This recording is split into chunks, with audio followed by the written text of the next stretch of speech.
आव्हान न्यूज. आता काहीही लपणार नाही, आम्ही वास्तव तेच दाखवतो.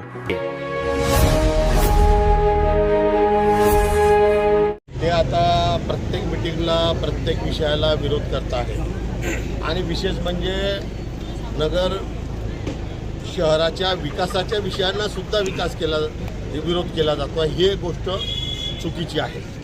त्यानंतर अधिकाऱ्यांना सुट्टीवर पाठवून एक एक महिना टाईमपास केला जातो आहे आणि अशा पद्धतीने त्यांच्या नगरसेवकांना सुद्धा थांबवलं जाते आहे की 6 महिने फक्त हे आहेत. तर मग त्यांना 6 महिने तर मोकळे सोडा, असं माझं मत आहे. 6 महिने तर विकास करू द्या. 6 महिन्यात नंतर कोण राहतं कोण नाही राहत ते भविष्यात बघता येईल आणि जनता ठरवेल पुढचं मी काय असेल ते. आज 2,000 पडल्या उद्या 20,000 पडसान असं करसाल तर. आणि माझं म्हणणं काय की विकासाच्या आड येऊ नका. विकासाच्या आड येत असल्यामुळे हा प्रयत्न आहे. आणि दुसरा विषय राहिला आता सफाई कर्मचाऱ्यांचा. तर सफाई कर्मचाऱ्यांसंदर्भात आम्ही नेहमी, आपल्याला माहिती असेल की आम्ही नेहमी चांगल्या पद्धतीने विचार करतो. आज आपण पाहिलं असेल की 11 वर्ष झाले यांना 1 रुपया कोणी दिला नव्हता. 11 वर्षामध्ये जे काही दिले गेले असतील थोडेफार, तर ते वशिल्या पद्धतीने दिले गेले. 10% घेऊन दिले गेले. ते कोणी 10% घेतले ते आम्हाला माहिती नाही. पण क्लिअर सांगतो की 2011 ते 22चा बॅकलॉग आम्ही भरून काढला. आणि 22चा बॅकलॉग भरून काढत असताना काही लोक येतात, काही व्यक्तींना उचकवतातसुद्धा. पण माझीसुद्धा सफाई कर्मचाऱ्यांना आणि सर्वांना विनंती आहे की उचकवणाऱ्या लोकांच्या नांदी लागू नका. त्यांना हे धंदे करायचे त्यांना करू द्या. त्याच्याबद्दल आमचं काही हे नाही, कारण लोकशाही आहे. लोकशाहीमध्ये असे धंदे चालतात. पण त्याला माझं म्हणणं आहे की लोकशाहीमध्ये चांगल्या पद्धतीचा विकास करा, चांगल्या पद्धतीचं काम करा आणि सफाई कर्मचाऱ्यांच्या मदतीसाठी काय होईल ते करा. आता मी आपल्याला सांगतो की आजच्या मिटिंगला आम्ही सगळे विषय चांगले ठेवले होते. या ठिकाणी विरोध नेहमी आणि चुकीच्या पद्धतीने नगराध्यक्षाच्या अंगावर जाणं, तिथे समोर जबरदस्ती हे पत्र घेण्यास पडेल. घेणं नाही घेणं, आता तुम्हाला जे द्यायचं आहे ते नियम असा आहे की त्यांनी डिस्पॅचमध्ये द्यायचं आहे आणि डिस्पॅचमधून रिपोर्टसहित अध्यक्षाकडे यायला पाहिजे, हा नियम आहे. तर ते तिथे जबरदस्ती द्यायला बघतात आणि त्याच्यानंतर नगराध्यक्षाच्या महिलेच्या अंगावर येणं हे चुकीचं आहे. आणि आजपर्यंतसुद्धा आता मला सांगा 3 महिने झाले तरीसुद्धा बरं रडगाणं बंद होत नाही आहे. 3 महिने झाले. आता बायको हारली म्हणून त्रास द्यायचा लोकांना हे योग्य नाही आहे. आणि या गरीब लोकांना द्यायला तर आम्ही तयारच होतो. आज 11 वर्षाचा बॅकलॉग भरला 2022पर्यंत. राहिला आता 4 वर्षाचा बॅकलॉग. 4 वर्षाचा बॅकलॉगसुद्धा आम्ही लवकरात लवकर भरू की जेणेकरून माध्यमातून कोणत्या माध्यमातून पैसे उपलब्ध करता येतील ते आम्ही करू.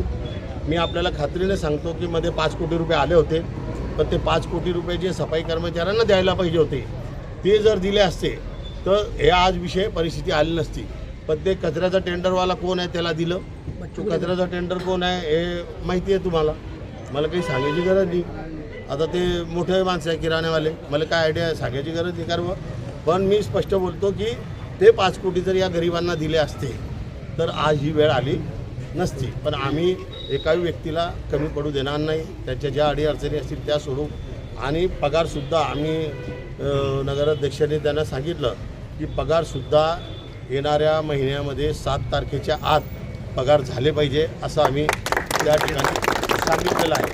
आणि राहिलेले पैसेसुद्धा आम्ही असे तुटत कोणी आला म्हणून वशिला घेऊन तर त्याला देणार असं आमचं नाही आहे. आता 2023चा बॅकलॉग भरू तर पुरेचे पुरे 23चे, 24चा भरू तर पुरे 24चे. जसे पैसे येतील तसे आम्ही त्याच्यासाठी देऊ. आणि आम्ही बाकीच्या लोकांसारखे कर्मचाऱ्यांचा पैसा आम्ही इकडे तिकडे फालतूक वापरणार नाही.